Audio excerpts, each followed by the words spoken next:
এখন আগের এইটা বাদ দাও, কি দিছি না দিছি এটা বাদ দাও। আমার ভালো লাগতেছে কি দিছি এইটার জন্য না, ভালো লাগতেছে 4 মাসের মধ্যে তোমাদের চেহারার সামনে আইসা দাঁড়াইছি তো 4বার, 3-4 বার তো দেখছো এমপিরে। এইটাই আমার বড় সফলতা যে আমার ভোটারের সাথে আমার চোখে চোখে সম্পর্ক হইতেছে।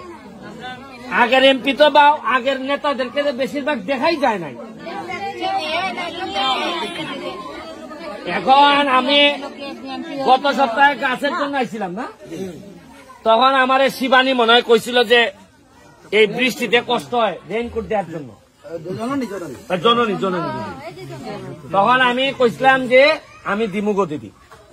এইবার আমি ঢাকা গেছি, ভালো টাকা আমার ইনকাম হয়েছে হাইকোর্টে, টাকা খরচা কইরা নিজের টাকা খরচ কইরা কিনছি, সরকারি ভাবেও বরাদ্দ করার চেষ্টা করতেছি, আশা করি আগামী মাসে পাইয়ে যাবো।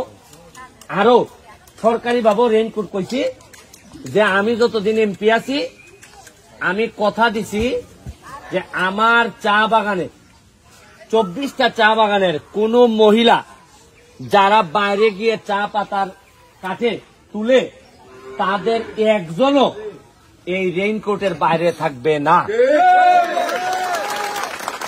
আমার এলাকার চা বাগানের আগামী 5 বছর পরে আমি এমপি থেকে চলে যাওয়ার সময় আমি দেখে যাইতে চাই আমার চা বাগানের প্রতিটা মহিলা শ্রমিক তাদের চেহারা দেখলেই বোঝা যাবে যে না কিছু যত্ন আত্মীয় হয়েছে এদের উপর।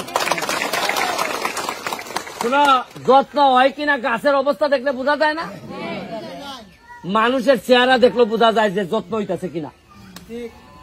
আমার যেভাবে আমি পাইছিলাম আমার চা বাগানের মহিলাদের 4.5 বছর পরে আমি রাইখা যাইতে চাই, এদের চেহারা দেখলেই যেন বোঝা যায় যে না এই গাছেরও কিছু চর্চা হয়েছে, এই কারণে এরা মাশাআল্লাহ এখন একটু ভালো অবস্থায় আছে।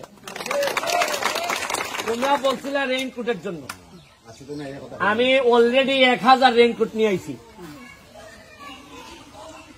বৃষ্টির সময় আমার এই ভিডিও পাঠাইছে, পরশুদিন দেখলাম এই চা পাতা এখান থেকে দিতেছে আর জোরই বৃষ্টি হইতেছে, কেউ কেউ দেখলাম পলিথিন লাগাই হাঁটতেছে।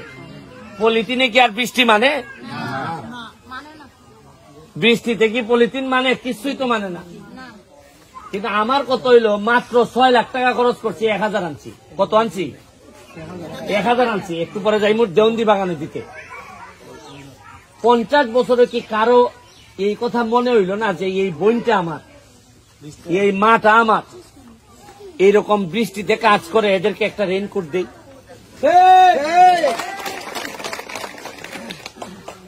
আর বক্তব্যের সময় তো বোঝা যায় যে সবচেয়ে খারাপ আমি,